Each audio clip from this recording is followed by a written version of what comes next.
Good evening.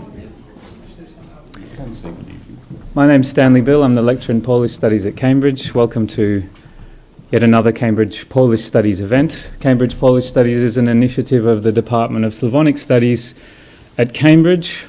We've been in operation since September 2014, teaching students in the Faculty of Modern and Medieval Language, Polish Language and Culture, and it's great to see some of those students here this evening for this discussion, but also organizing a cycle, a very varied cycle of public events like this one.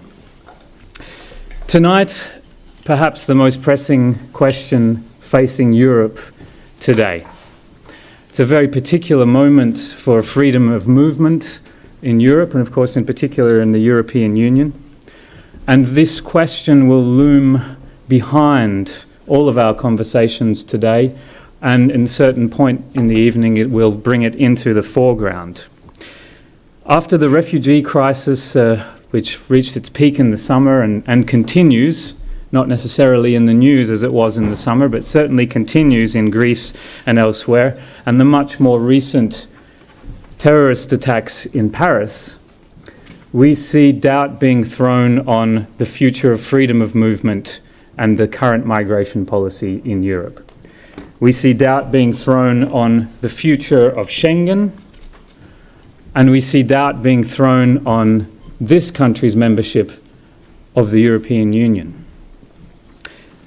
While we are here today, a march is taking place in Kraków as we speak against Islamic terror, saying no to immigrants. It's a small group, but it represents some of the fears that not just Poles, but many Europeans feel about the question of migration today.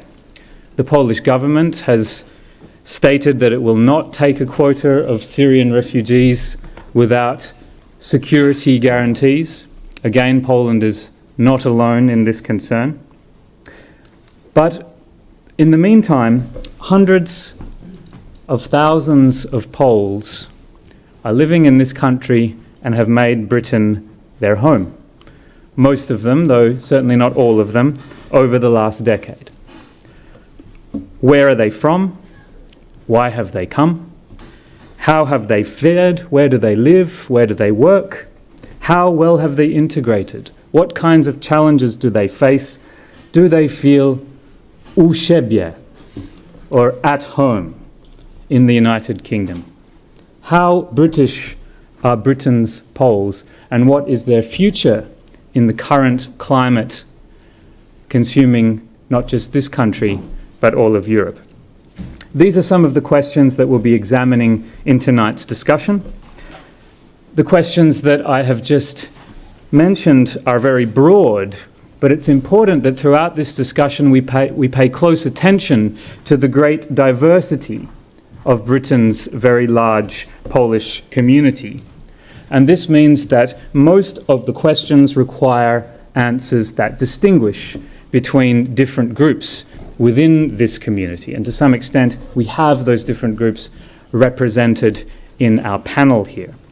Just to give you a sense of some of the topics that we will cover this evening, first of all, we'll talk about why Poles leave Poland, the reasons for coming to the UK, how they arrive, the conditions that they find here, the Polonia community and how it's structured, the broader migration question in Europe, the image of Poles in the UK, both the self-image of Poles in the UK and the image that other inhabitants of the UK might have of Poles, and finally, the question of going back. Are many Poles going back to Poland? If so, why? So this is the general list of subject areas that we'll cover.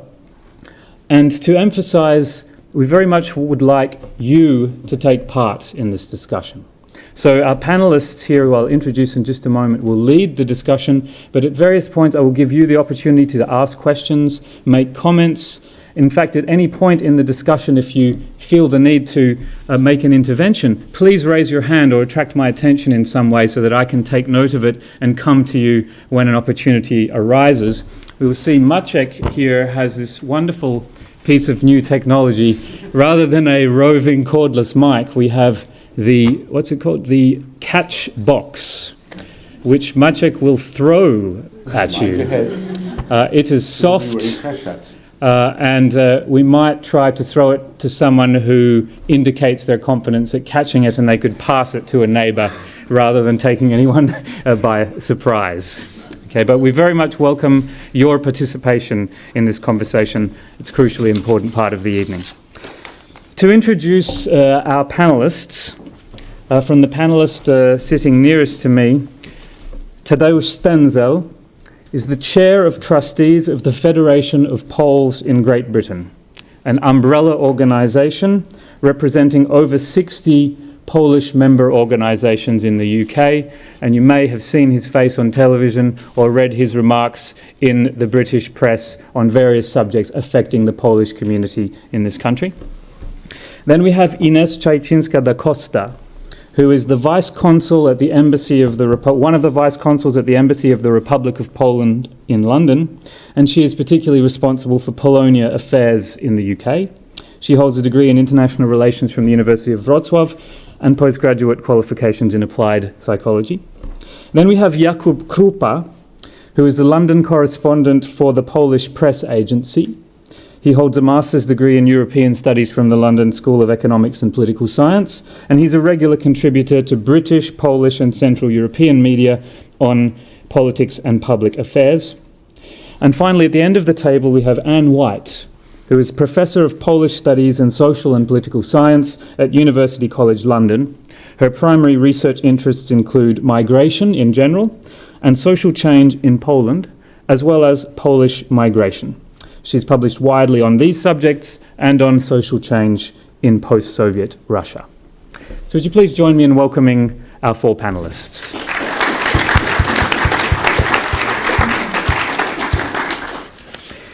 So I'd like to start with a very general question and allow Ines Czajczyńska-da Costa to give us a very brief description of the Polish community in the United Kingdom. Who are we talking about this evening? Good evening, and I'm very pleased to be here with you tonight. Thank you very much for the invitation. I was given a task to spend a couple of minutes to say who the Poles are in the UK, and I think you perfectly realise that it's absolutely impossible to give it only that slide, that time to discuss it. There's been a lot of research going on as we've been here intensely, migrating quite intensely for the last 10 years. So there's been quite a lot of research on who the Poles are in the UK. However, deeper in time, I think the more complex and the socio-demographic profile of Poles becomes. Of course, the first kind of looming question always asked is how many of Poles are here in the UK, and it's particularly difficult to say. The statistical data, both in Poland and the UK, is quite different. It differs just because the criteria are not the same, but also because of the mobility of today's migration. It's not only migrating to one country, but it's also relocating to another country, or migrating in between the country or within the country itself. The last annual survey claims that there is about 850,000 of Poles here in the UK, but I must underline that Polish migration to the UK hasn't started only 10 years ago. There was quite a large migrant wave in the time of the Second World War and in the post-war period. And according to statistics, there were over 150,000 of Poles who were here in the 1950s, just because they weren't able to go back to their home country, being involved in the war and the communist regime being set up in Poland. So that's quite a sizable migrant community, probably adding the two as the statistical data of today doesn't involve the second or third generation of Poles being here, that came here during and after the Second World War. We would probably bring the number and say that there is about 1 million, or slightly more than 1 million, of course, today. Professor White could probably correct me if there is some new research coming in. Perhaps I would just ask then Tadeusz Stenzel to step in to say something about the post-war wave that Ines Czajczyńska-da mentioned. Thank you very much, Sam. Thank you for inviting me here today. It's rushed to get here from Leicester from the Crown Court, where I've been on jury service, so excuse me if I start snoring or something like that. But, no, the post-war immigrators, as Ines pointed out, there were 188,000 soldiers demobilized at the end of the last war. The 51 census showed about 157,000 people born in Poland. Now that does need adjusting, because a lot of people that were born in interwar Poland were then registered as being born in Russia or other countries, because it was after the outer decisions, part of the eastern part of Poland had been annexed. So there's some discrepancy as to the total figures. Now, in terms of the residue of that populace, apart from people like myself who was born of Polish parents, the statistics state that there were about 47,000 people born in Poland in 2001. And then we had a big surge from 2004 onwards, about 100,000 a year joined us. And what Ines said, 1 million, I was saying 800,000 about 4 years ago. I suspect it's probably a little bit more, because if you actually assess the Polish statistics and the English statistics and the German statistics and all the other statistics, there are more people who have come out of Poland than the Polish government says. So there are quite a few of us around, and I reckon there must be well over 1 million now. If you include people like myself who are direct derivatives, I'm the first generation born here. I'm a Welsh Pole living in England, so, you know, because I was born in Wales. But there are quite a few of us, and I've got a niece, and there's people in the family that still speak the language, still maintain customs, and we still feel part of the community. Okay? Thank you. Thank you, Ines and Tadeusz, for that very informative opening. So to move on to this question of why Poles have left Poland over this period of what Tadeusz describes as the surge since 2004, of course, since Poland's accession to the European Union. And perhaps I could turn to Professor Anne White now to talk about the key factors prompting Poles to leave Poland, or more specifically, what types of Poles migrate from Poland and from which regions and social strata. Okay, well, thank you. Like the others, I'd like to thank you for inviting me here. It's a very interesting overall agenda for the evening. Just very briefly about why people migrated. I think people had a very strong impression around 2004 that migrants coming from Eastern Europe were young. They were often people who just left university or perhaps interrupted their university degree. They came partly because it was an adventure. So it wasn't an entirely economic migration, although people were coming because unemployment at that time in Poland was 20%. But people were somehow expecting the migration wave to be young. I mean, people who knew about migration happening in the EU at that time, because it did seem that all across the EU, young people in Western Europe as well were becoming more mobile. And it seemed that somehow what was happening, particularly from Poland, but also very much from Lithuania, for example, some other East European countries, was part of that new, very, very mobile young migration. Whereas people who were migrating from Poland to Germany were much more typical labour migrants. Their average age was much higher. They were doing agricultural work or whatever. But then, of course, things changed. And after that initial wave of people who seemed much younger than your typical migrant, more and more other people came. And what was interesting was the way that now I think what we've arrived at is Polish society in the UK. We have people of every age from every part of Poland, all sorts of social backgrounds. And this is partly because people have invited their family members, so we've got many, many more Polish families living here. But it's also part of a much wider network effect, and so much migration across the world today is the result of networks. It's so easy to keep in touch with people in different countries.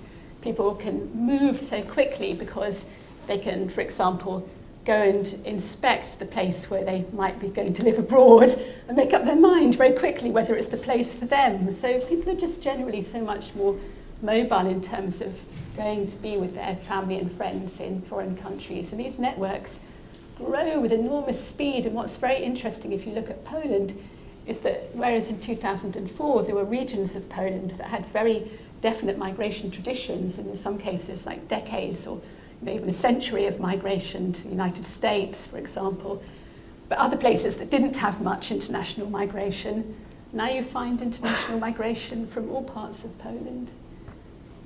Thank you very much. Jakub, could I ask you to give your sense of what motivates Poles to leave? And also, could I throw this open to the floor, and if there's somebody out there who would like to tell us specifically, if you're a Pole who's left Poland to come and live in this country, what motivated you? Jakub. Thank you very much, and thank you very much for inviting me. I think that's a very complex issue, and it's really difficult to talk about it from perspective of when in Cambridge or from London, where I'm based, because most of the people, Polish community in the UK, I don't necessarily see them every single day. So they're sort of my closest friends, the closest neighbours, and Polish students, Polish professionals, they're sort of highly qualified Polish workers. But there's a really interesting thing. 2 weeks ago for the Polish Independence Day, we did a project together with the embassy called My Polska, or My Polska, showing different profiles of different Polish migrants in the UK. And it was really interesting to see how different they are. And wherever we went, we actually easily could spot someone who's Polish. So we went to a Cricklewood bus garage just to realise that the largest national group of bus drivers there is obviously Polish. We went to every single place where we went to, all of them were Polish. We had massive numbers of Polish. And then I realised that we don't necessarily know about them very much. And I think that the best answer to your question would be, I don't know, and I'm afraid no one knows. No one knows. So there's a great open field for research. Absolutely, yes. And? I'm not sure I completely agree with that, though, because I think, well, I mean, there is an open field for research, but one of the things which is very, very striking is that there is a huge amount of research into Polish migration. And if you look at the amount of research into migration UK-wide, of course, it's very impressive, but the subfield of Polish migration studies is really quite substantial within that, and particularly a lot of the researchers are themselves ethnically Polish, often educated both in the UK and in Poland, and they are doing a range of very interesting projects, and they have been investigating lots of different kinds of Polish people, including very definitely like labour migrants, sort of bus drivers you're describing, as well as the more highly educated migrants. I think there are one or two gaps. For example, we still don't know very much about seasonal migrants who come to the UK. And there could be a lot more work, for example, about builders, about farm workers. So there are some groups that perhaps aren't covered, but if you want to start reading about Polish migration, you'll find there is absolutely masses of stuff out there, and it's fascinating, and it's very good quality. And what's more, it's mainly qualitative, so it gives you a real insight into how things look from the Polish perspective. Thank you. Tadeusz. Just a quick thing, I agree with it. A lot of the analyses have been qualitative. There's very little quantitative data. And one of the biggest problems we have is the distribution of the new Polish migrants. I don't call them immigrants, they're migrants. A lot of people say there's a big concentration in London. Yes, admittedly, Greater London has something like about 400,000 Polish people. But if you're talking of East Anglia, you're talking about 60 or 70,000. East Midlands, 60,000. West Midlands, another 60,000. And you get a big group. The Southwest has got an enormous population. And you really need to look back at the statistics, and if you look at the censuses, you find where people are employed, what industries, and you can actually trace the distribution around the industries. If you actually look at the industries, there are a lot of builders, yet admittedly, because the builders were the forerunners of the migration. They actually started coming into the UK in 2000 and 2001. They were coming in on the old business visa situation. I know because I worked for solicitors for a couple of years in 2001 to 2004, and just my solicitors dealt with 4,000 business visa applications, and there were at least 6 or 7 Polish solicitors working out of London that did that job. So you can see that there's a large number already, precursors to the actual joining of Poland to the EU, and they actually set up some of the businesses which are now thriving. There are some individual businesses. I know one particular case, the guy started collecting scrap in a lorry. He's now running a fleet of 30 scrap lorries, you know, and he's a multimillionaire. There are, not to mention things like 7 continental shops in London in 2004. 2008, there were over 300. You know, there's a massive change, there's a massive influence. The biggest problem is that the original Polish community was centered around Polish parishes and Polish ex-combatants associations, in the main. And there was something like 70 or 80 centers where Poles settled. That has increased to something like about 200 now, where there are appreciable numbers of Polish migrants. For instance, you've got Boston just down the road, which is known as being the town with the largest proportion of Polish people in its new community. And most of those workers are in the food industry. You know, and again, they're very difficult to trace because some of it's seasonal, but not all of it is seasonal. So, you know, anyway, I've stopped talking because Thank you. We have a question here, or a comment from the floor. Hello, my mother and father were Polish, came here during the Second World War, and I'm second generation. And I would say that the professor talks about a lot of research being done about the Polish community, Professor White. I think there's very little has been done actually relating to the post-wartime generation and their progeny, and how that progeny integrated into British society. If you look at it more closely, you'll find that there are different senses of Polishness, different feelings of Polishness.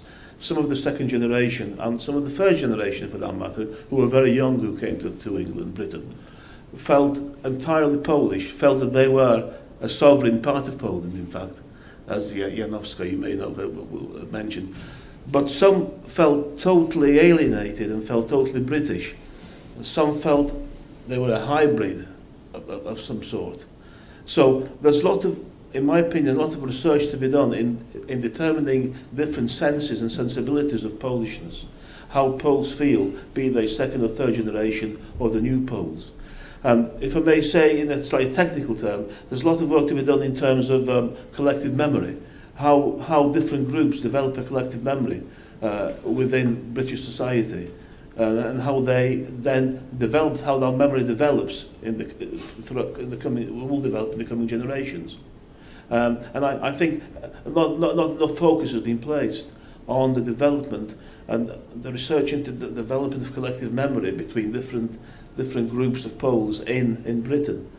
And there are quite a number of them. And you can, if you look at it closely, you can identify with the post-war migration. You can identify several different collectives which have their own views on themselves and their definition of themselves. And it's interesting to see how that will develop in the coming through the other generations. And not only that, but I think that sort of approach also carries over into other migrant groups in Britain. So the Polish migrations are quite a good microcosm, a good source of study in that respect. Thank you very much. It's one thing about Cambridge that the quality of audience response is always very, very high. So thank you for those remarks. And Anne, I wonder if you'd like to respond in any way to that, or is that we take that as a comment? Let's take it as a comment, because I think we're going to come back to some of those. Yes, exactly. Okay, great. Well, we'll move along, and I'll turn back to Ines to ask a question about what happens when Poles arrive here. So in a way, this is related to this idea of what Polish immigrants expect to find in the UK, first of all. And secondly, does British reality meet the initial expectations of different kinds of Polish immigrants to the UK? Do you have a sense of how people respond when they arrive here? Well, I think it's as complex as the previous question, because diverse diverse people have got diverse ways of adaptation and integration with the local community. They've got different expectations and different qualifications, and they're differently prepared to actually find themselves at home here. During my work, I've seen kind of the most extreme cases. Firstly, people who came here and needed to go back to Poland because they just didn't make it. They didn't find what they wanted, or they weren't prepared for what was waiting here. And people who were very successful, and as Tadeusz also mentioned the case, people whose upward mobility is quite quick and high. So who came here, took on a job that was below their qualifications, but very quickly found themselves to run own businesses and turn it absolutely around. So I think, you know, depending on person and on the situation, the adaptation is all, you know, there's sorts of different adaptation strategies, but migration is always quite a stressful situation, and you know, from a psychological point of view, it's on a scale, it's one of the most stressful situations that we can face during our life. So it is not an easy decision ever to actually leave home and look for alternatives abroad. But as I say, a situation always depends on how actually persons approaches it, and what preparations and what undertakings are actually taking this particular person to find a place here. Thank you. Well, maybe a question that I could throw open to the whole panel. What sorts of jobs do Poles find? Do the stereotypes of Poles as construction workers and manual labourers have any foundation in reality? Now, we've already heard Anne say that in a way we have the whole of Polish society represented here, but is it a distorted whole of Polish society in some way? Are there over-representations of certain groups? Do these stereotypes that I think still function within British society have much basis in reality now in 2015? I'll throw this open. Maybe Tadeusz first and then Anne. Just a quick comment, if I can. I don't think that the populace that comes from Poland is necessarily of a particular type. They are defined by the jobs that take up here and the jobs that are available. That's why you get a lot of people in the building trade, which is one of the major trades, for instance, in London. I mean, London, as everybody knows, is developing at a hellish rate of knots. And there are a lot of opportunities, particularly for the less pleasant jobs, if you like, you know, skyscrapers and so on, digging out holes, going underground and all sorts of things. So there are a lot of jobs. There is a market for jobs. The other thing is, of course, that there's a difficulty because, as I was saying, the people that come from Poland, they came in different batches. Initially, there were a lot of problems with people who came here who were, what's the word I'm looking for, were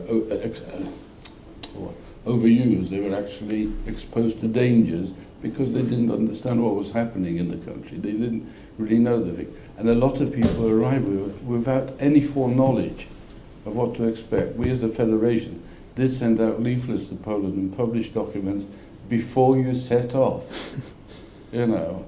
And we did the leaflet, How to Live and Work in Great Britain. And we actually sent those to the Polish airlines to be distributed to people coming over so they know where to go, who to ask. And these were in Polish. Because other people just appeared at Victoria or at the London airports with just a case in their hand. That was it. I had an example, just one example, Polish Centre in London, in Hammersmith. A lady came up with 2 enormous briefcases, came into reception, where's my job? You know, it's that sort of thing. A lot of people weren't prepared.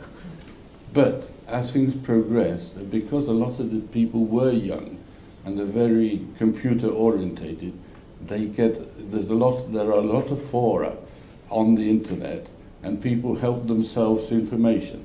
But here's the usage warning: don't take everything at face value. There's a lot of misinformation which is generated by people who misinterpret, for instance, English law and regulations, because they don't really have enough or deep enough knowledge of the English language, and they get interpretations of what they can do and can't do. Just one thing as an aside, the Cambridge Chief Constable about 5 years ago produced a little leaflet of do's and don'ts that the police frown upon. Excellent in the Polish language. I've got a copy of it somewhere. If you ever get a look at it, it's a beautiful piece of work. You know, you shouldn't drink in public and things like that. You know, it's all there. You know, all about driving license, things like that. Information that people are not aware.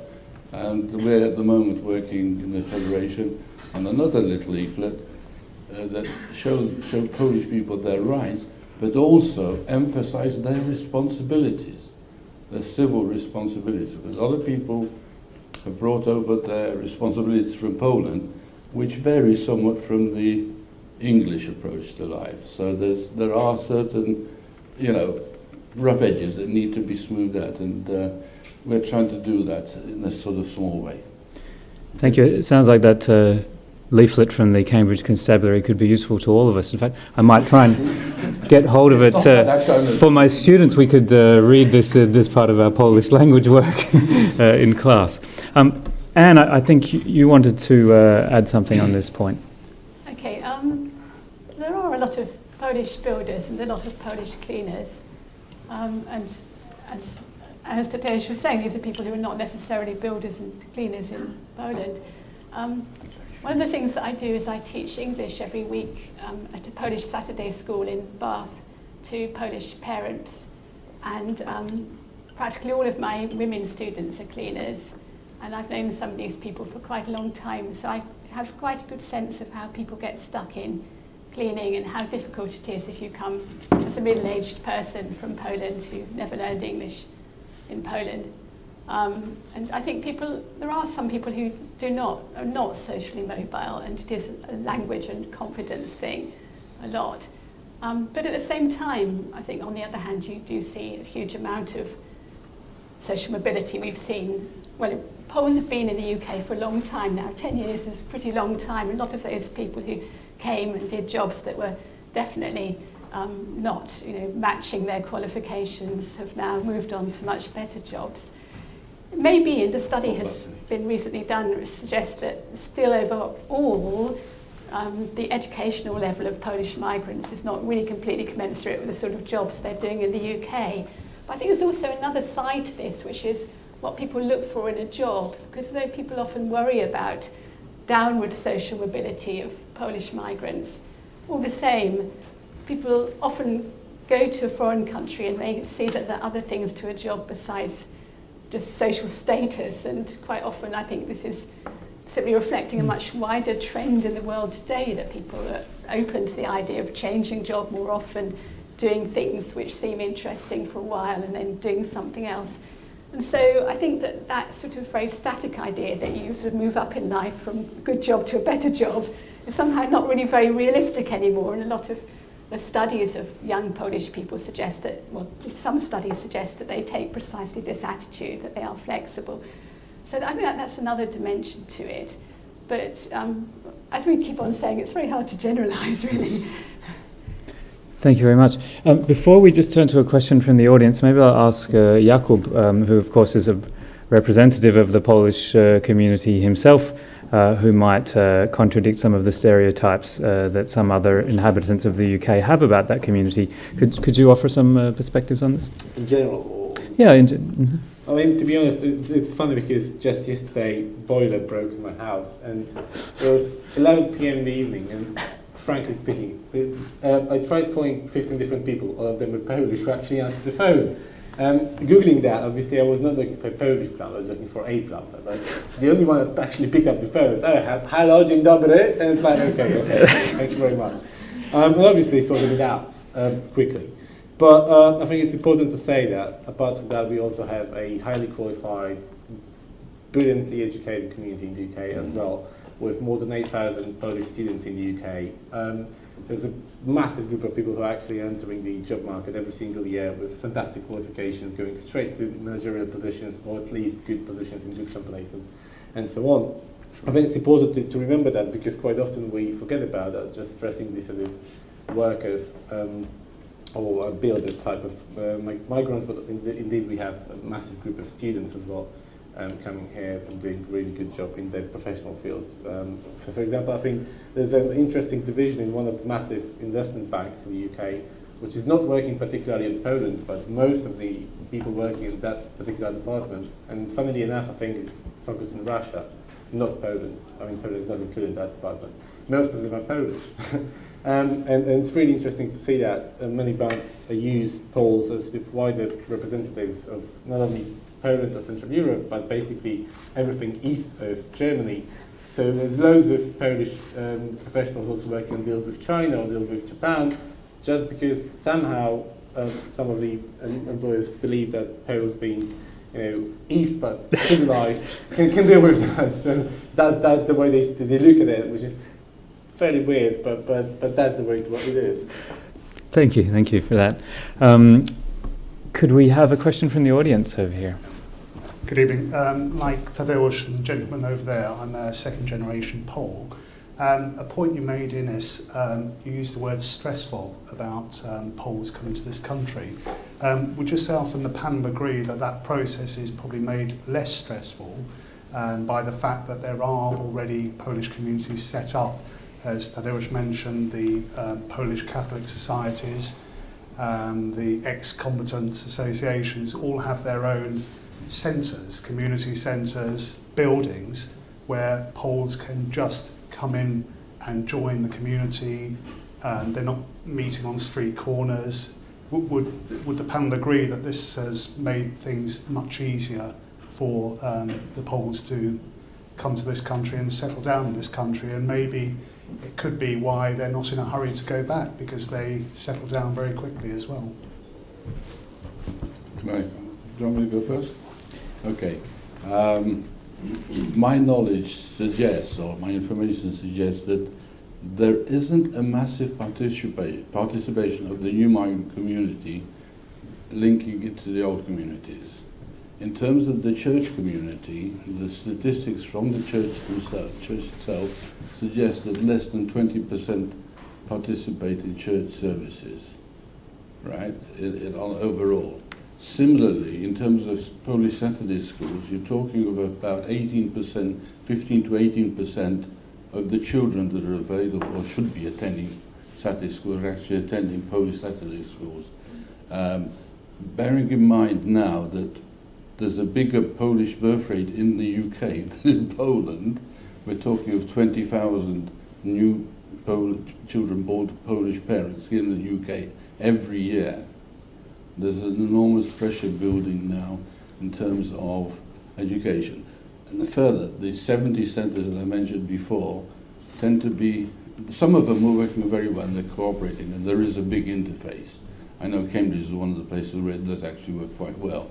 There's a lot, in fact, a lot of the young people have come in and started working and taking over some of the functions that were carried on by the old emigres. But there are other places where they don't want to know. They create their own little sphere of influence. In fact, just as a complete aside, I think one of the reasons they are quite happy to be here, they actually create little cliques, family cliques, 5, 6, 7 families living in similar areas, probably working in the same workplaces. They support each other and they actually enjoy life together. They participate in various events within that sort of small group. It replaces their family structure from Poland. Because as I said earlier, a lot of them are quite young. You're talking 20 to 30, 35 age group. So they're actually growing, they're building families and so on. And they don't perhaps need the old thing. They do pick up information that is available from the old communities, and they do make contact sometimes, but they are very independent, as most Poles, very independently minded. You know, and they don't like it if it's not invented here. You know, it's got to be invented by them. So there's a bit of a difficulty there, I think. And one of my aims as chair of the Federation of Poles is to try and reach out to these people that are in areas that they are difficult to reach. You're talking about farms in the Vales of Lancaster, mushroom farms. They don't see another person for weeks on end. There's about a dozen of them living in a little farmhouse. You know, and all they're doing is producing our mushrooms for the table, for the supermarkets. You know, and you get these sort of situations where they're isolated in their own little communities, and because of modern media, television connections, the internet and so on, they can be living here but existing in Poland effectively. And this is where you've got it's a very different sort of migration, the current migration, from the post-war migration, which came here on a completely different basis. I mean, even my father, who was a lawyer educated in Poland, was trained to be a judge when he was called up for the officer reserve, didn't want, you know, stayed here because he didn't want to go back to Poland. He couldn't go back with the communist regime. So, you know, and he fought for the Poles. He fought for the maintenance of our religion, our customs and so on. And we all try to do that as well. And unfortunately, a proportion of the new migrants have actually, probably too strong a word, but have disowned the Polishness. They've actually tried to forget they were Polish. And there are looming problems that are being generated. You're talking psychological. I'm not a psychologist, so I know nothing about it. But you're getting a counterpoint.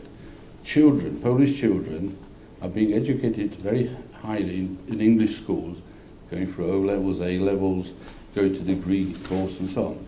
Parents remain in the little cliques and the little Polish entity. They learn only just enough English to get by and work, and their knowledge of English is virtually zero. Whereas the children who are concentrating on English studies don't improve their Polish language. And you're getting a situation when the kids are getting to 18, 20 years old, the parents have been here for 10 or 15 years, and they can't communicate with the children in English because their English isn't strong enough, and the children can't communicate with their parents because their Polish is not strong enough. And there's a little psychological future problem that's actually looming that we've got to watch out for.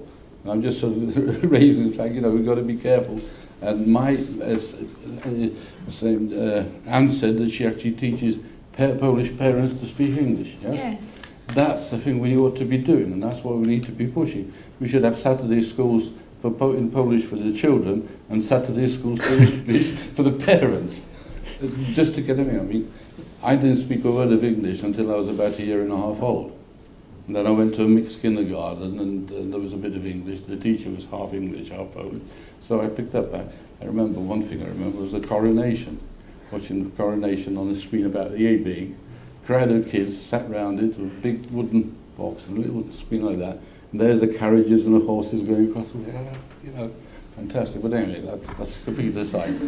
I think that's not. I grew up in Australia. I don't think I started speaking English until I was about a year and a half old either. But, not too bad. I'm still working on it.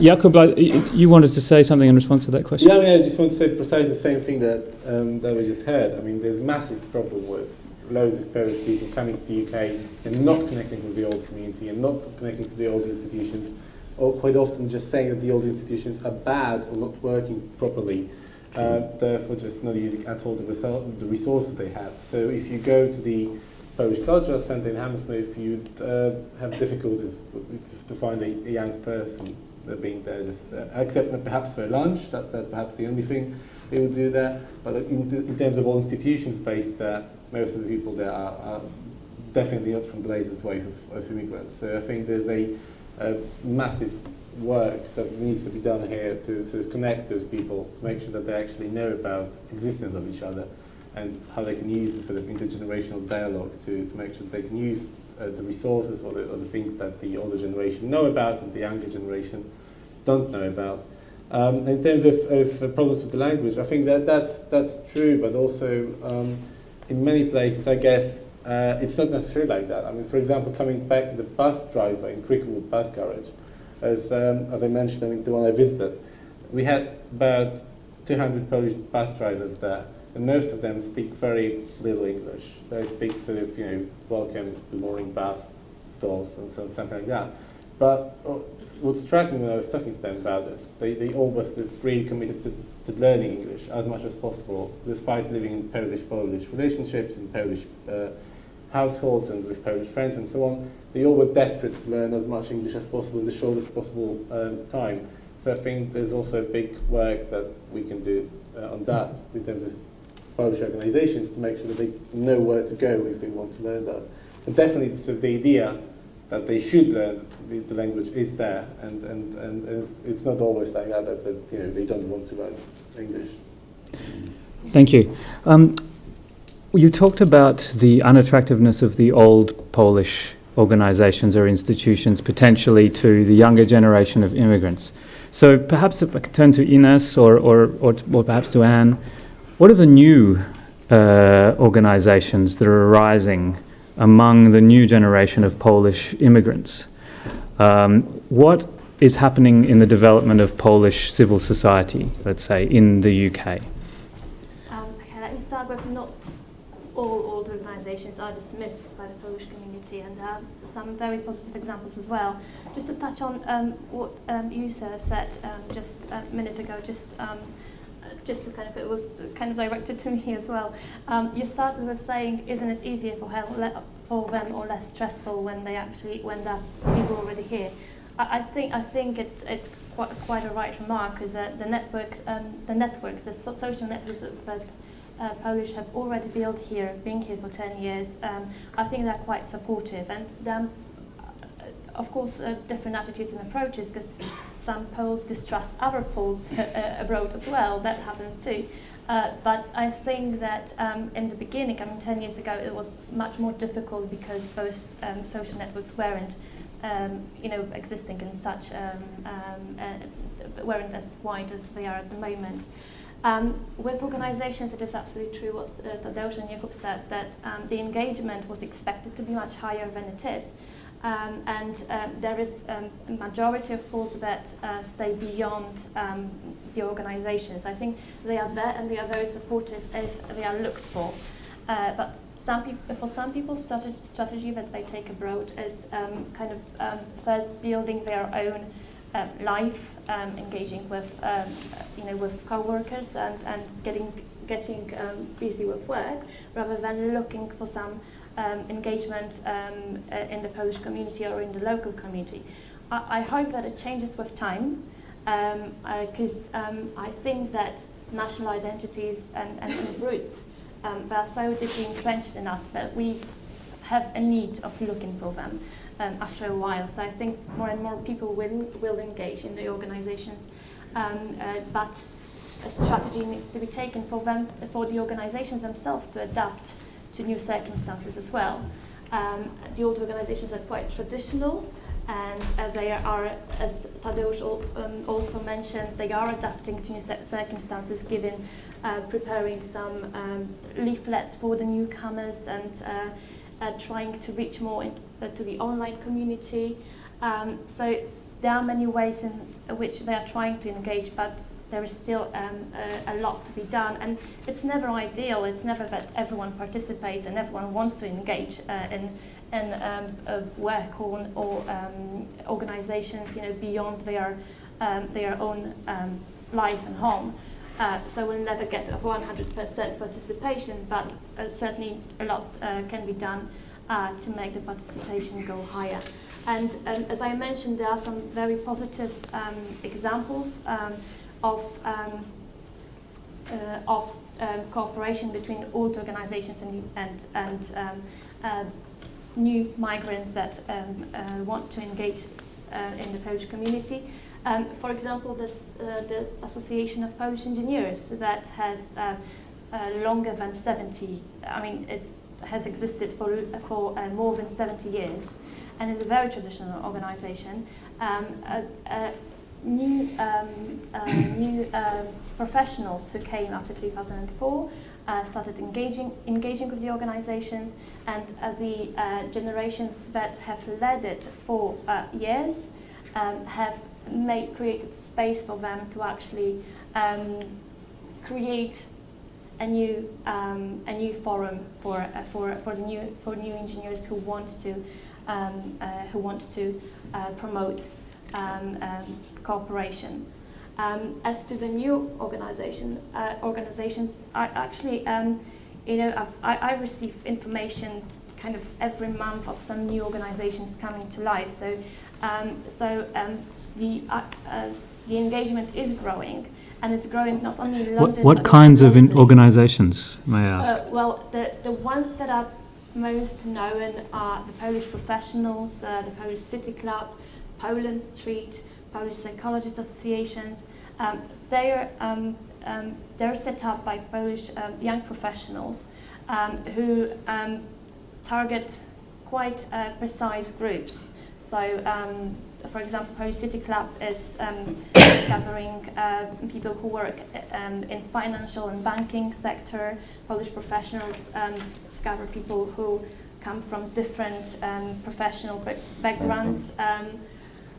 Polish Psychologists, that's obvious, I think.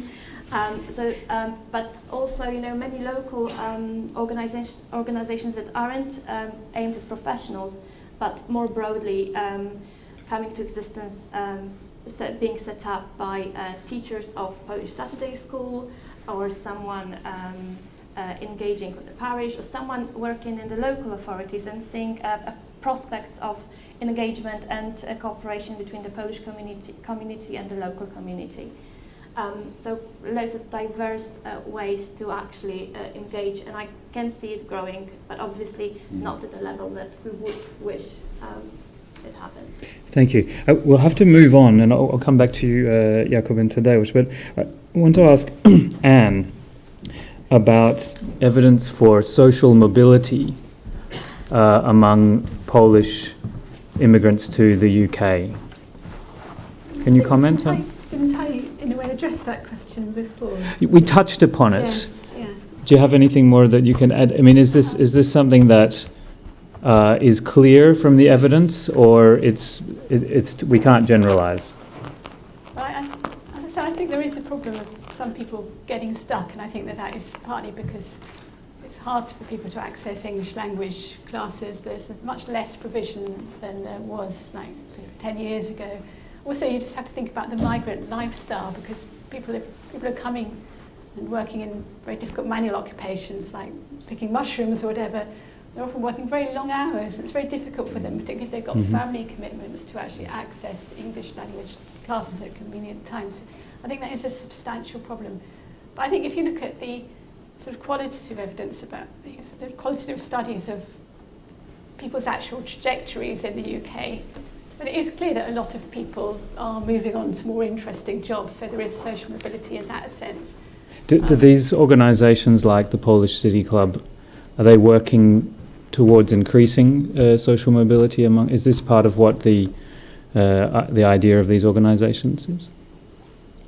That's one of the aims of such organisations, to actually build a network and widen it, to attract new people who've got the qualifications, and it's difficult for them to find jobs. To kind of know someone, knowing how to do it, is much easier for them to actually then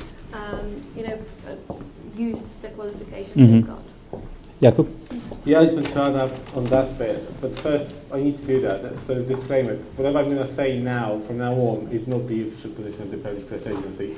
I'm going to say that because what I want to say is that I guess the engagement rate of those organisations in comparison to the sort of general population as opposed in the UK would be at about 1%. So what we're talking is, I guess, is not really big-scale organisations. And Polish City Club, as much as I love the organisation and the people who do work with the organisation are amazing, I guess they reach, even within the city, is very, very limited. So I think it's important to keep in mind that those organisations do not play as big role and as big position as they should, I guess.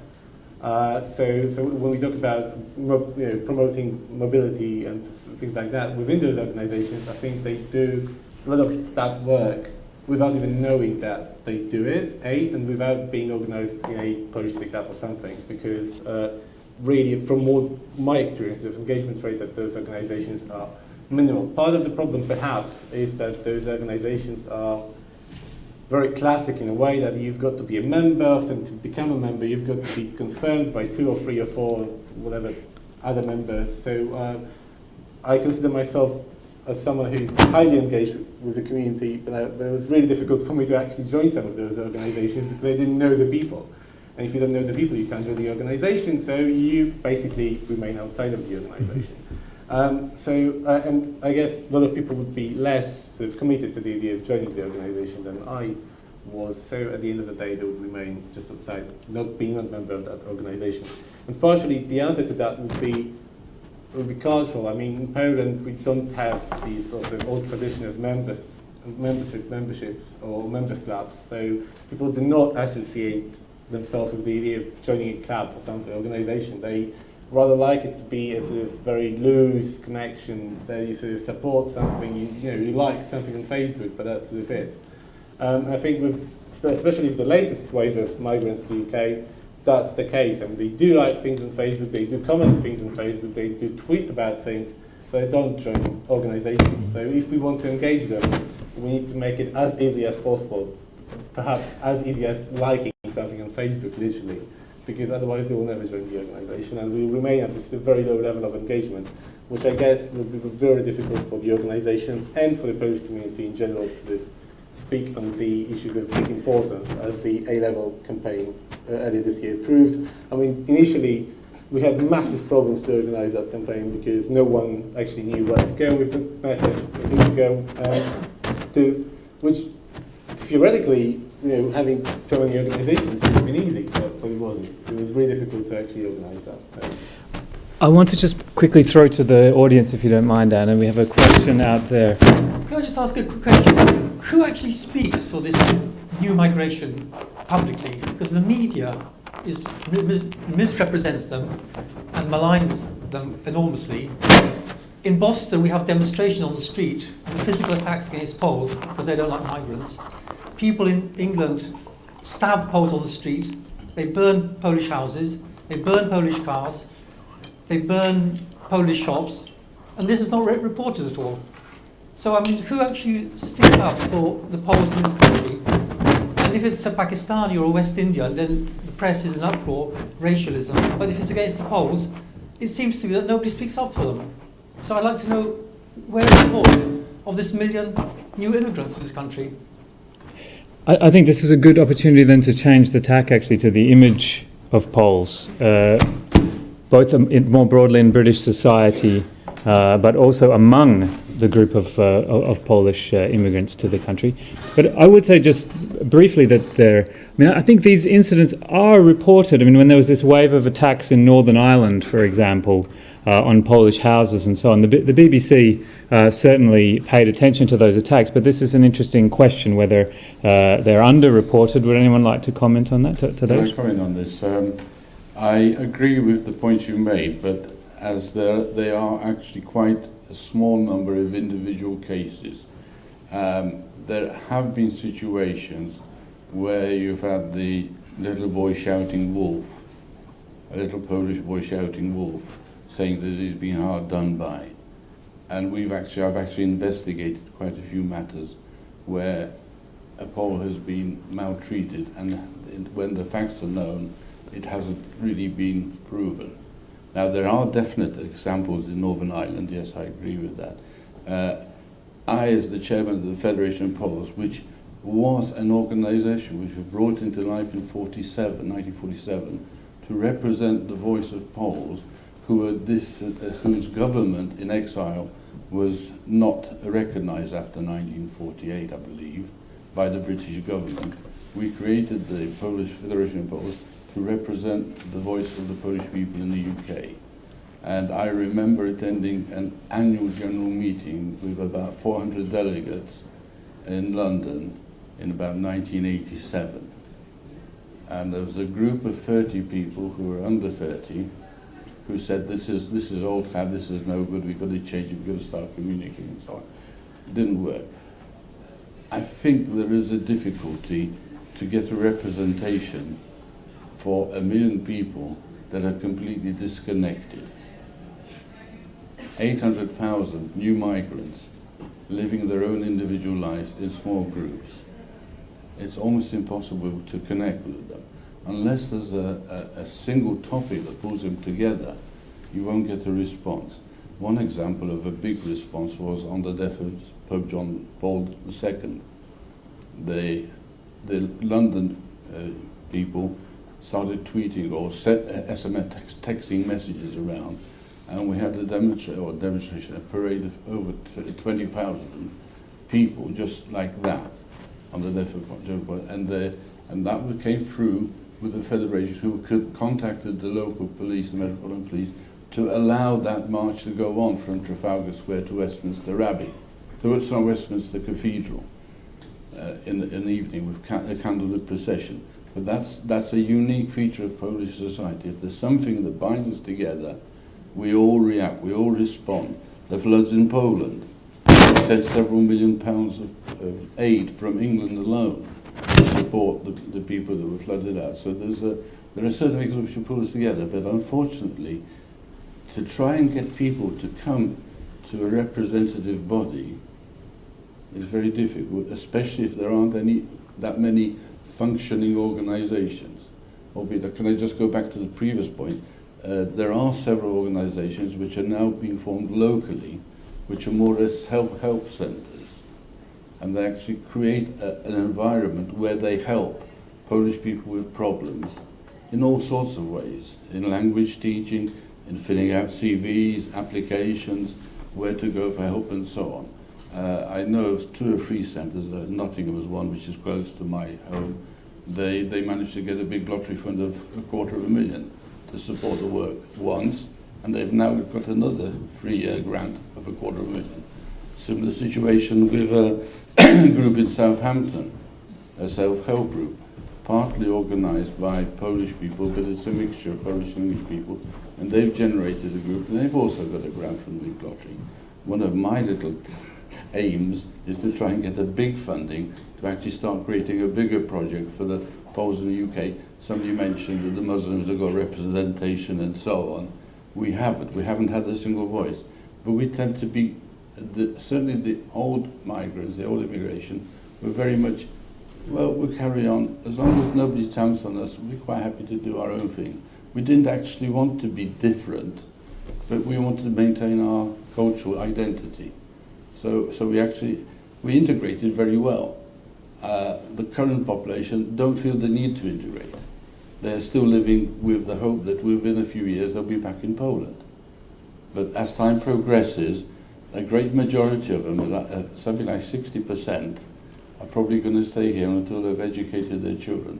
If you look at the statistics on Pakistani and Asian subcontinent people that came over in the 50s, they don't start going back to their homes until 25 years or 30 years have elapsed, when they've finished their when their children have finished their education and they're actually at the point of retirement. That's when they think about going home. And I think that is actually a statistically proven fact. So that's happening. I think with the Polish population, they're going to be here for the next 25 years. And it's a question of how we can try and reach them. I see Jakub shaking his head there in response to one point. That we'll come back to this question of Poles returning. Thank you, Tadeusz. But I'd like to go to Anne, who I know wanted to perhaps go backward, but you could do that, Anne, or if you can think about the question that has been raised in a way from the audience here of discrimination against Poles, or the challenges that Poles face in the UK. Are you able to comment on this, or would you rather go back to something that you, one of the earlier issues you wanted to talk about? This is something, I just say something briefly, which I think links several issues, which is that you have to think about what networks are useful to people. And networks of people who are like you, your co-ethnics, can be very, very useful for preserving your cultural identity, for having a sense of emotional support and so on.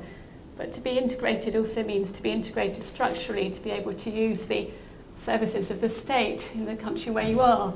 So it seems to me that if Poles want to protect themselves, then they need to feel confident that they can use the British police, for example, or if Poles are going to be socially mobile, then they need to have contacts into the more general population. It's probably not such a good idea to rely only on other Poles, because you'll have a greater variety of contacts if you know more different sorts of people. And I think that also brings me on to another point about civil society, because there has been a very interesting, quite recent study about Polish people belonging to organisations in the UK, showing a lot of people are belonging to not Polish organisations. So they are being active, but they're just doing things which are not particularly Polish. And in that way, they're also integrating. They're integrating into different sorts of parts of British society and making themselves feel more at home. It's a very important point. Thanks for that. Did you want to comment on the question of discrimination, or would someone else on the panel like to talk about that? The challenges that Poles face, really, with this process that Anne's describing of integrating into British society, resistance perhaps from the other side. Jakub, would you like to comment on that? Just a brief comment about, again, anecdotal sort of experience. For the My Polska project last week or 2 weeks ago, we did an interview with a actress, and again, I was sort of hesitating with say Polish actress, British actress. She's a third generation Polish actress, let's say. And what she said was that she was educated at the Royal Academy, I guess it's the sort of biggest thing to get educated as actress. And so because of her Polish surname, she gets often propositions to play really weird roles in theatre plays or movies. Not necessarily interesting for her as an actress, more like, oh, there's, Eastern European girl sex trafficked somewhere to Western Europe. I think that's one of the examples of discrimination which we're not talking about enough in terms of, surnames, names. When you say, oh, I was educated at the University of Warsaw, a lot of people say, oh, that's bad for you. Instead of just saying, oh, that's yet another properly good university in Europe, but perhaps you have some skills from that as well.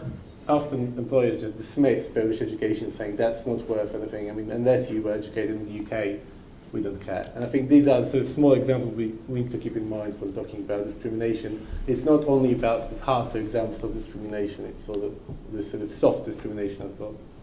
Thank you. We have another question at the back of the room. Hello. Yes, I think it's not how we. It's not like as a big group that we came here. I am from Poland, and I came here when I was 30.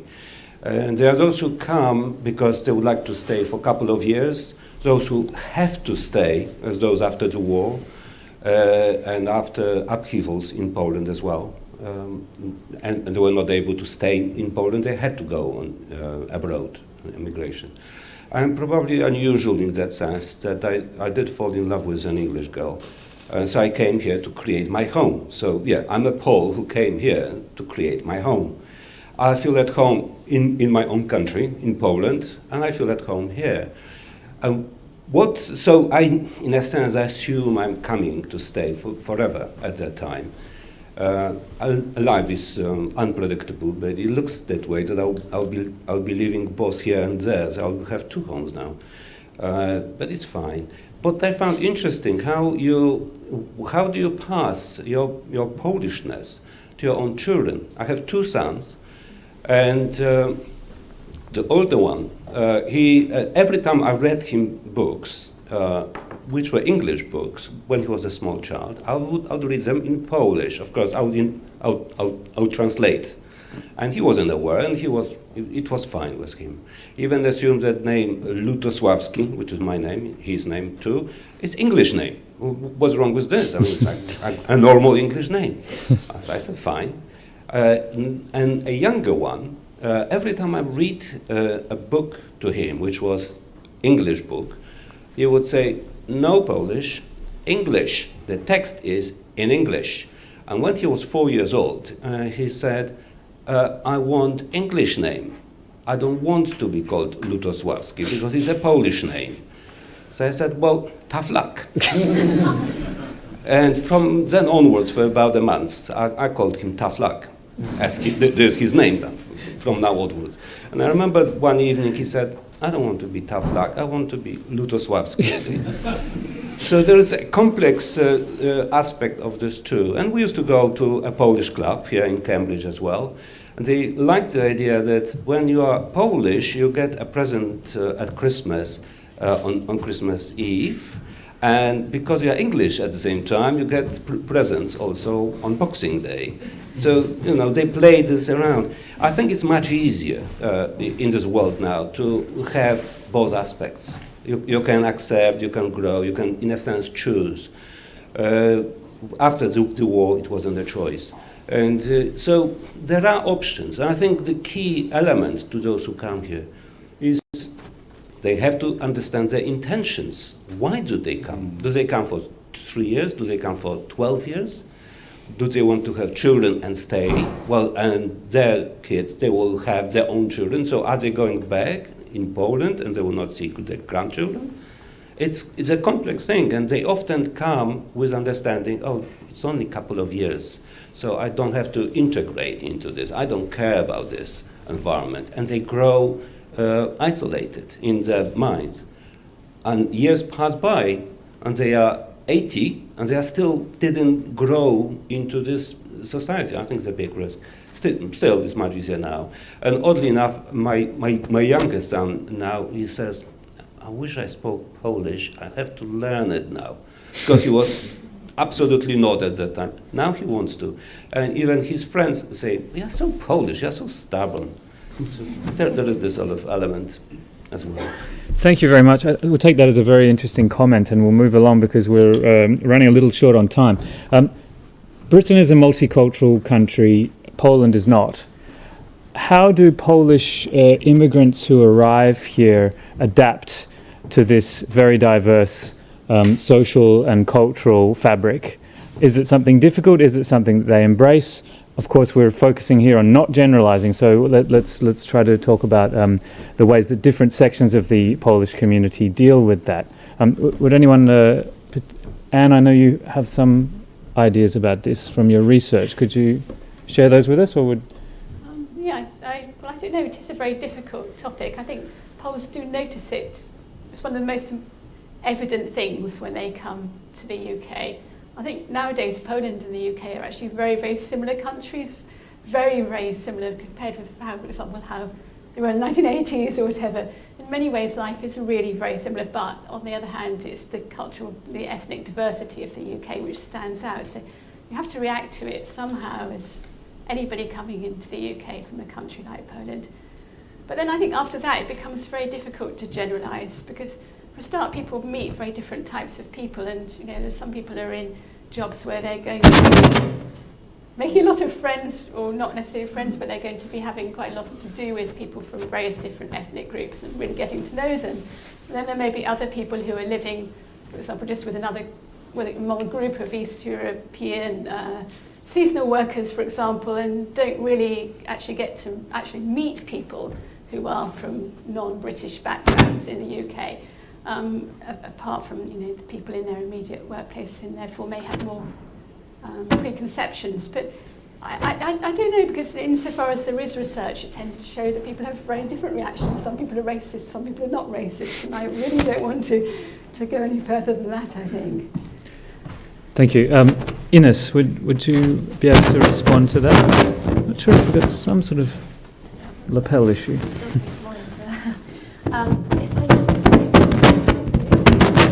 Is it the...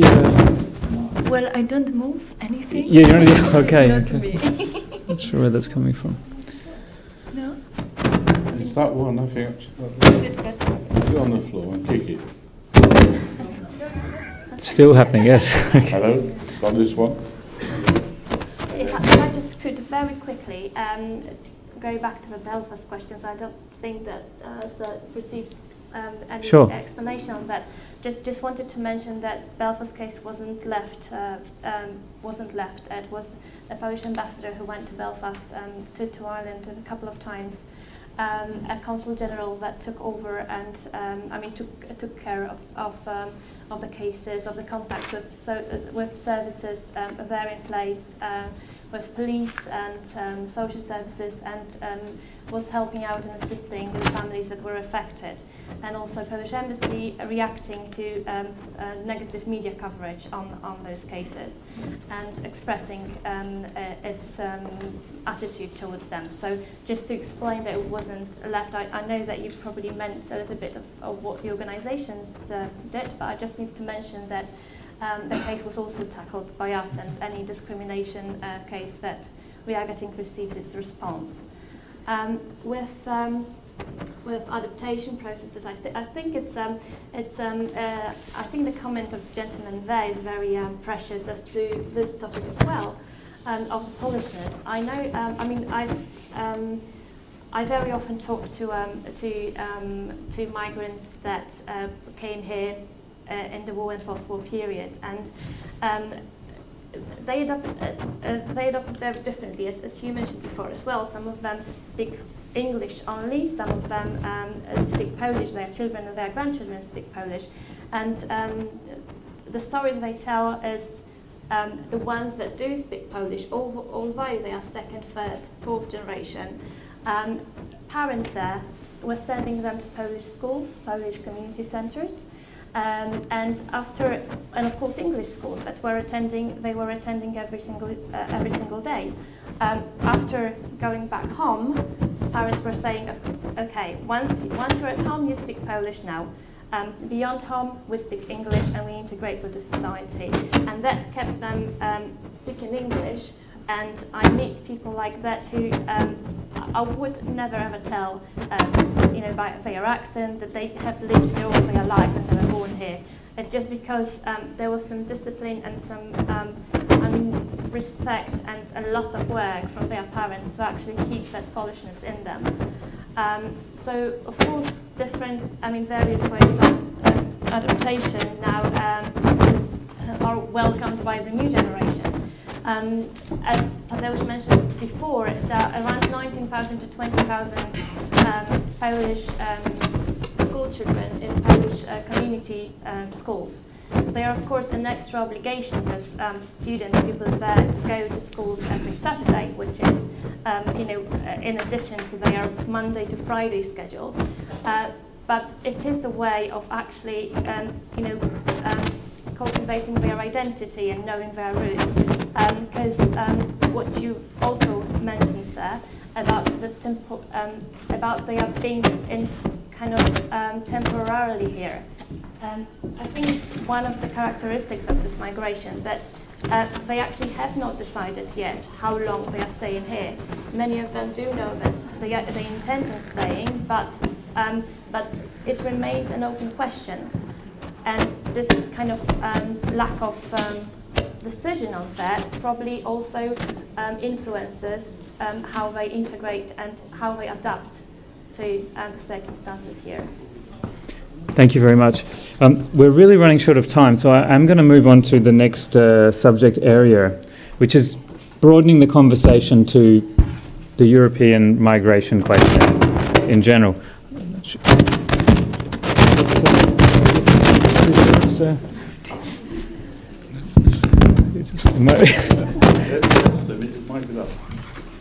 Might be yours, Tadeusz. Yeah, okay. Probably me. Maybe we'll just put it on the lapel there. As I mentioned at the beginning of the discussion, the Polish government has suggested that it will not accept its quota of Syrian refugees without security guarantees. And that's a position that's supported by, we don't know what proportion, but there's a not insubstantial proportion of the Polish population that would agree with that, and there were negative responses in general in Poland towards the idea of accepting refugees. It's hard to say on what scale. But of course, from an outside perspective, from this country, for example, people might look at that and say, well, there are so many British people here, Polish people here, how can Poland have this kind of attitude, or how can Poles have this kind of attitude towards refugees or towards migrants more generally? A meme that was going around in Poland at the time, sort of joking about this attitude, was Polska dla Polaków, Anglia dla Anglików I Polaków. So Poland for the Poles, England for the English and the Poles.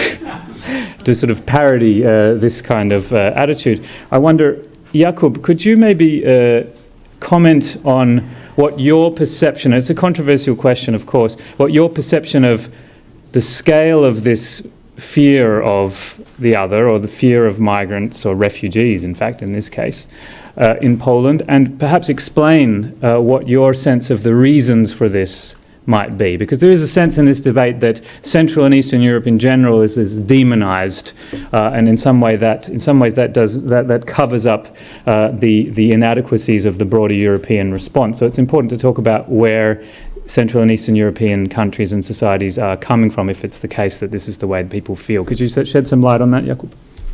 Yeah, I can try to do that. So according to the opinion polls, about 65 to 70% of polls are against taking any refugees to Poland.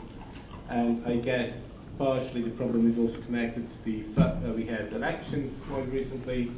So both the governing party now in the opposition and then the opposition party now in the government used that topic a lot during the election campaign to talk about Polish relations with the European Union or Polish relations with the external world more widely. I think part of the reason could be that those refugees are fairly abstract for most of the Polish population. I mean, they don't know who they are, they've never seen them, they know how they behave, they don't know that the differences, the real differences are really small, really. I mean, so they are afraid not really of the refugees, but more of a concept of a refugee they have in their own minds.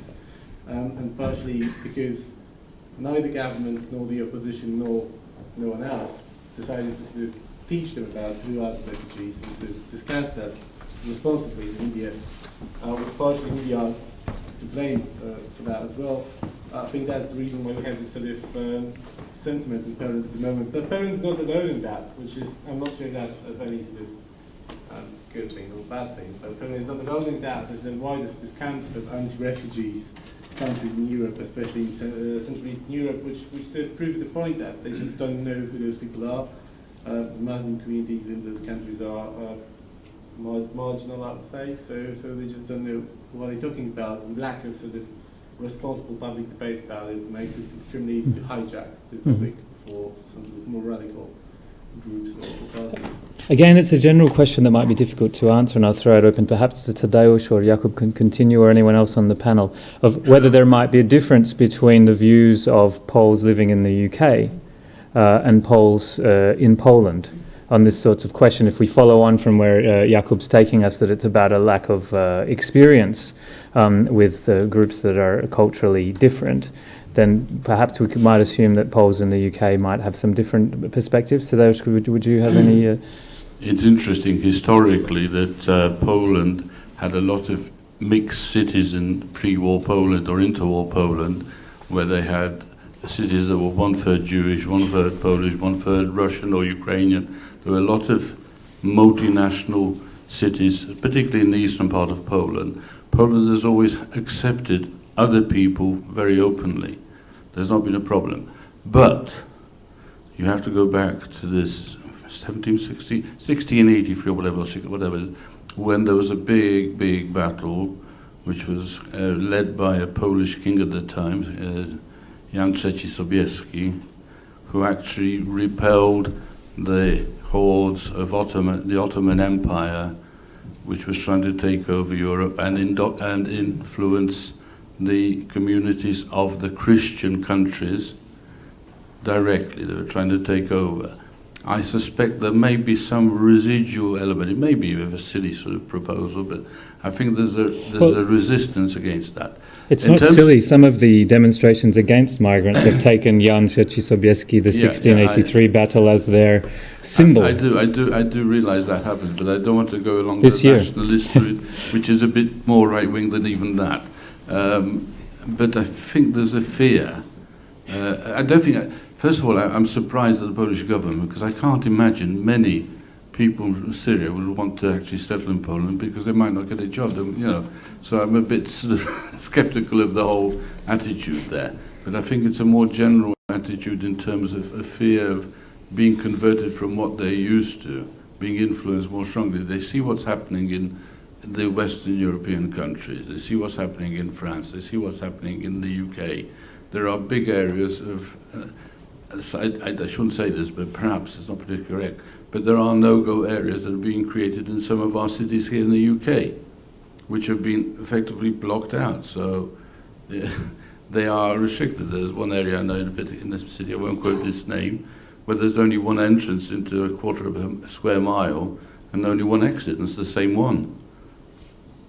And and I'm a bit concerned that because of our attitude to freedom in this country and in the West and the democratic rule of life, we have a built-in fear of somebody changing that and trying to force us into a different way of thinking. And that may be a thing that's worried about. In terms of the Poles, I think when they come over here, they're very open.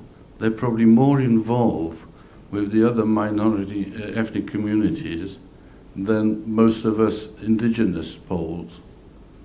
You know, they actually get involved. Quite often they actually reside, because of the pricing of properties, in areas which have tended to be occupied by other ethnic minorities. So they have a lot of communication with other minority groups, and quite often they are accessing civil support and support from county council and aid and so on through these communities.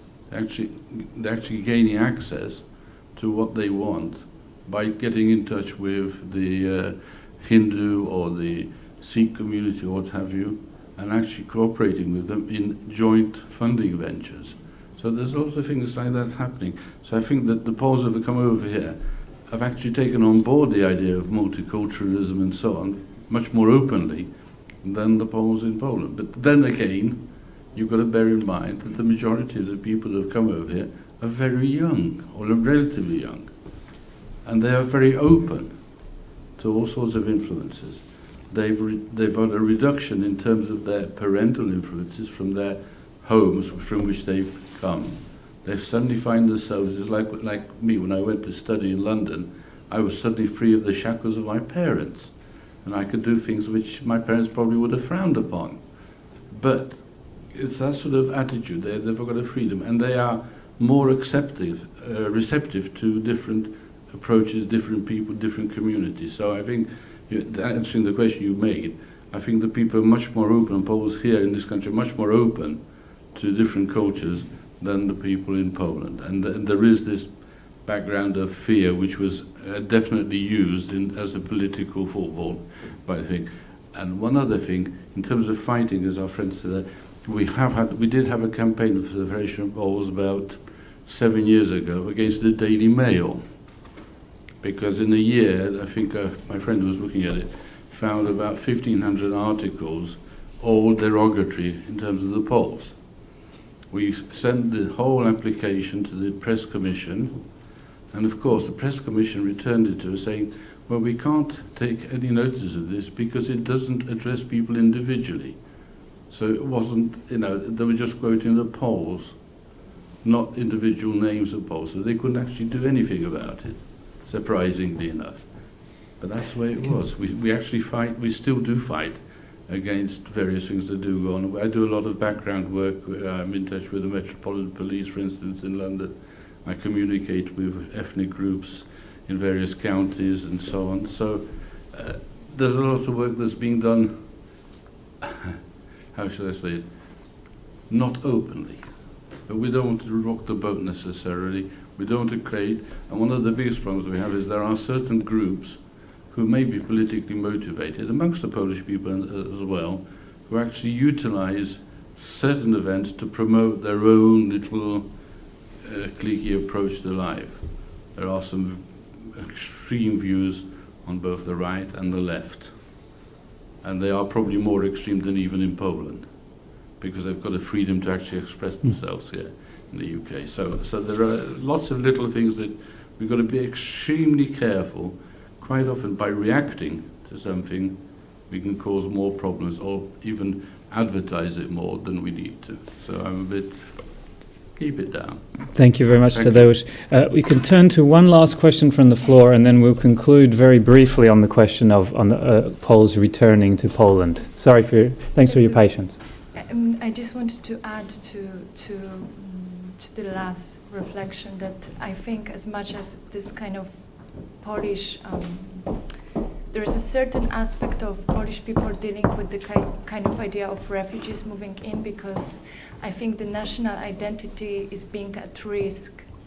And I think for us as a migrant living here, it's easy to understand, and we access every day this kind of myth of we and them, the host country and the Polish people.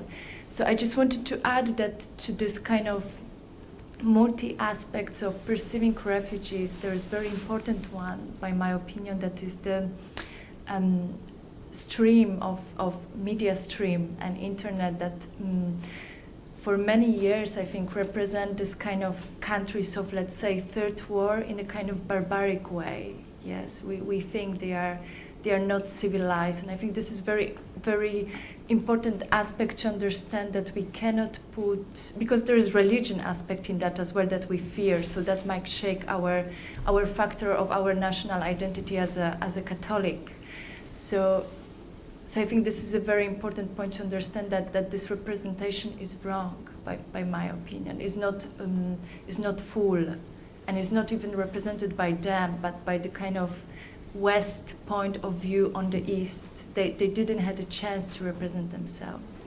The other question is that I would like to just come back and touch exactly this kind of, and maybe this will be a question to Ines, to kind of national identity. For me, being here already 8 years and kind of trying to fit in between, I mean, I feel generally in between the cultures, and whether it would be a Polish diaspora or me as a first person coming from Poland, I found some certain aspect of organizations and forums not anymore applying to me. Like, for example, I'm not going to church. It's my personal kind of choice. So therefore, I feel I'm not belonging anymore to Poland and not belonging fully here, and we are always somewhere in between with our identity that creates some kind of crisis on that level.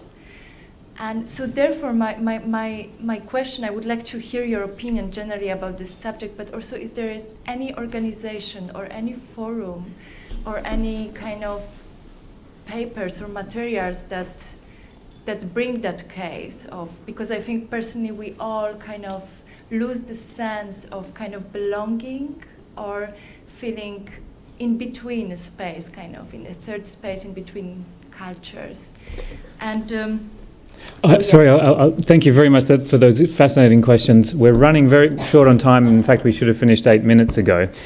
So what I'll ask for is, if Ines and Jakub wanted to say something as well, could you make some very brief statements in response to those perspectives, which are very useful for us? And then perhaps I would throw to Anne, because we did talk about this in between the third space, and that might bring us into the final problem of, or question of Poles returning to Poland, and what are the motivating factors for that? So if Ines and Jakub, if you could respond as briefly as you could to those perspectives from the floor. This remark is absolutely significant, and I think many Poles do feel like that they do need some new sort of engagement. So as we mentioned here, organizations, they need to be there just to give some structure to action and to what's going on in the Polish community. But new forms of engagement need to be also introduced. So more engagement that would involve young people who are very busy with their lives but still want to get engaged. I think churches mentioned and other organizations, because these are the only lines of distribution, the only lines of cooperation and connection with the Polish community. But also local and personal initiatives are absolutely important in order to create the strategy to engage with the majority of Polish community this year. Thank you very much. So 2 quick remarks. One about the refugee crisis again, because we started from that. I think it's partially media are to blame for that. Media, but also readers, people who watch media. I mean, if you ask people where Syria was 3 months ago, most of those would not know that at all. And I would like to believe that they know now, but I'm not entirely sure about that. And I'm not sure how different it is in the UK. But I think coming back to what you said about people being more open, perhaps in the UK. Again, I don't want to sound too pessimistic, but I would say they're not necessarily open; they just don't care. In a way, the idea being that it's not my money, but as in my government's money being spent on that, so I don't care. Back in Poland, my family's got enough money not enough money, so the Polish government should not pay for that. But the UK government, they can do whatever they want. I think that could be one of the things about the media and organizations. I think again, so there's a growing thing of internet activism in that field, and there's a number of organizations and profiles that are organizing people around that. On Facebook you have a girl who's drawing comics about living abroad, which is called migrate, which is perfectly nice, and obviously it shows a lot of different Polish sort of perspectives on things and living in the UK. You have the several different organizations or interest groups or whatever initiatives that do interesting stuff, whether it's both Federation of Students in the UK, which is not only for students, by the way, so you can perfectly join that one, or it's the Federation of Poles in Great Britain, or the Poles in UK Task Force, which is partially within the Federation. So there's a lot of things going on. I agree with you that it's difficult to sort of know about all the things going on, and I think that's something that needs to be addressed in the next couple of months to make sure that we know about this stuff, because that's just one last sentence. Recently we organised 2 election nights for the Polish elections in London, for the parliamentary elections and presidential elections. We thought we had amazing turnouts. We had about 150 to 200 people on both of the nights. Hundreds of emails asking about tickets for that. But then we realized that in fact, in London you have 200,000 Poles in London. So you can very well get many more people kind of to sort of events. So there's a lot of work that needs to be done in that. But again, I sort of highly encourage you to use Twitter in that sense. And that sense is really interesting, because the pick-up of Twitter in Poland is limited, whereas the pick-up of Twitter in the UK is surprisingly high.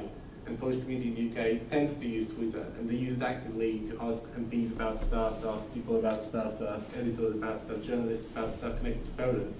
And that's perhaps one of the ways to get engaged. And there's a hashtag Poles in UK as well, to get all those things together. And that could possibly be a good starting point.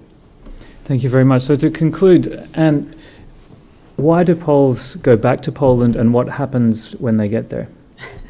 Okay, a huge question. Okay, so a few years ago, around the time of the economic crisis, there was a lot of talk about Poles returning to Poland, wasn't there? In Poland and also in the UK, and people had this image of a return wave. And since then, of course, it's become evident that the Polish population in the UK has just been growing and growing. But I think you have to understand that a lot of people have gone back to Poland, and people are constantly returning.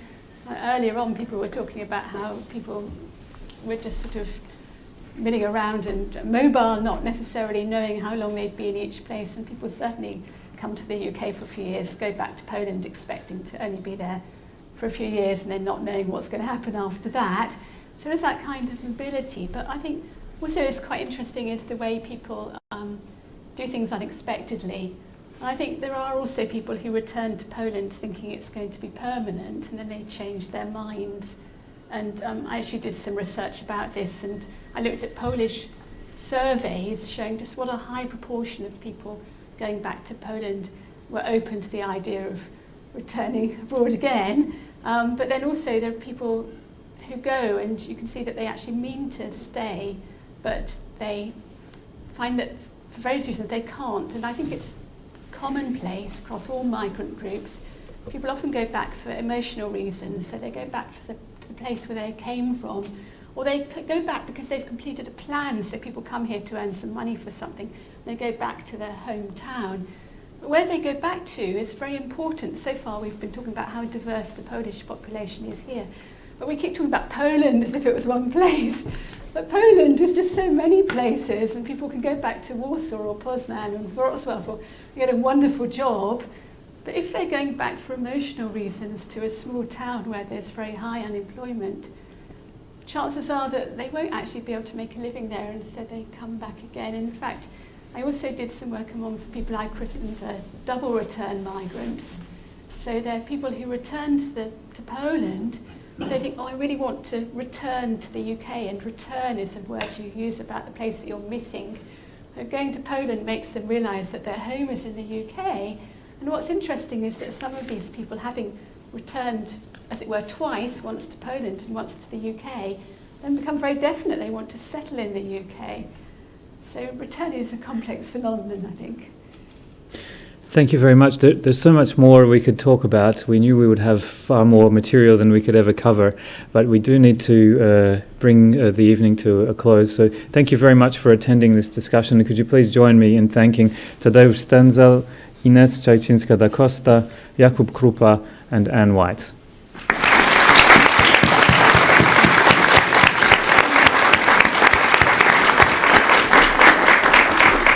Could I also take the opportunity to acknowledge the Cambridge University Polish Society, which is an important partner of both this event but all of the events of Cambridge Polish Studies. We thank them for their continued support and partnership.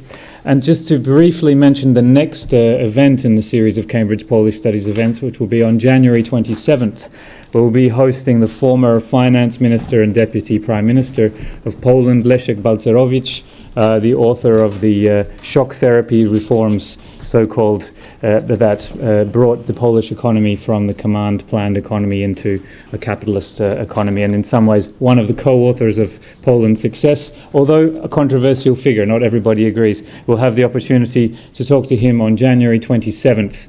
That event will be at St. John's. You can register, as always, through Eventbrite, and you can always find more information about Cambridge Polish Studies by Googling us. Thank you very much for attending. Good evening.